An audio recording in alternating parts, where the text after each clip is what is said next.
Ngehlulwa ukusonta ngoba ngihamba nenkanyamba.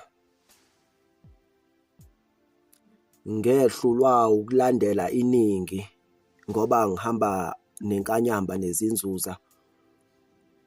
Namhlanje isonto ngihlele esibayeni.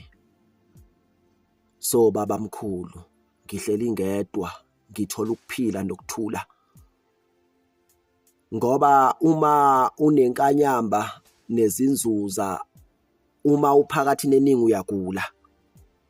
Uma uhamba amabandla uthola ukuhlukunyezwa, nokucwaswa, nokubukelwa phansi, nokucindezeleka ngoba kunalesimo sento yamandla engaphezu kwebandla ohamba nayo, engaphezu kukamfundisi ohamba nayo.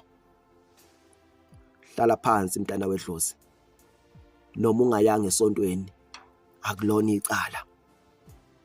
Kunabantu namhlanje abangabantwana bamanzi abahamba baye emasontweni bazitshela ukuthi bayokhothamela umvelinqangi kanti bayokhothamela izithwalo zabafundisi, bakhothamela nabafundisi. Umntwana wenkanyamba uzwana neqiniso akazwani namanga. Lalela ngikutshele, umuntu ongaxhumene nedlozi lakhe usuke umoya wakhe ufana nentandane.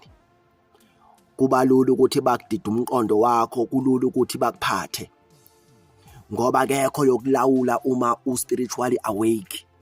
Kunalokho bazokwesaba, bakuqaphe ngeso lokhozi ngoba wena uyakhumbula la usuka khona ngokwegazi lakho. Ngeke besakwazi ukuthi bakulawule, ngeke besakwazi ukuzuza abazokuzuza ngawe ngoba ngeke usabakhothamela. Othi nginibuze ngezwi lokhokho benu, kungani nikholwa yizwi labantu eningabaziyo ukwendlula izwi lokhokho benu begazi? Kungani nikholwa yilabo abazuza ngokudideka kwenu ukwendlula okhokho benu abanifela befa bethandazela nina kumvelinqangi, benikhulekela kwimimoya? Ekubeni okhokho benu bendlula kokuningi, bendlula kubandlululo nakwingcindezi, bendlula ezimpini, bendlula kwi-genocide, so that wena uzokwazi ukuphefumula.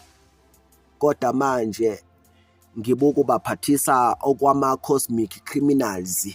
Kungani saba amaphimbo okhokho benu emaphushweni kepha nikwazi ukuguqa phambi kwama-microphones nilalele izwi labefundisi bamanga?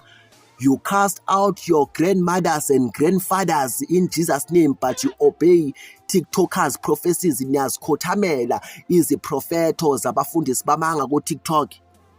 Senikhohliwe yini ukuthi imimoya yenu iqukethe ulibofuzo lokhokho benu? Banqabela izindlela zokhokho benu, banidayisela amafutha a-expired before prayer started. Bathi maniphupha idlozi usukuhlushwa idimoni, kodwa they boast about their visions. Ngenkathi ugijimela impumelelo ngezinyawo, bona bagijima ngezinkulu izimoto. Ngenkathi wena usakhalela ukuphuma emjondolo, bona bahlala kuma-mansion. Ngenkathi usazibuza ukuthi wena uyolala udleni, bona balale bedle ama-delicious food ngawe. You think you are under attack?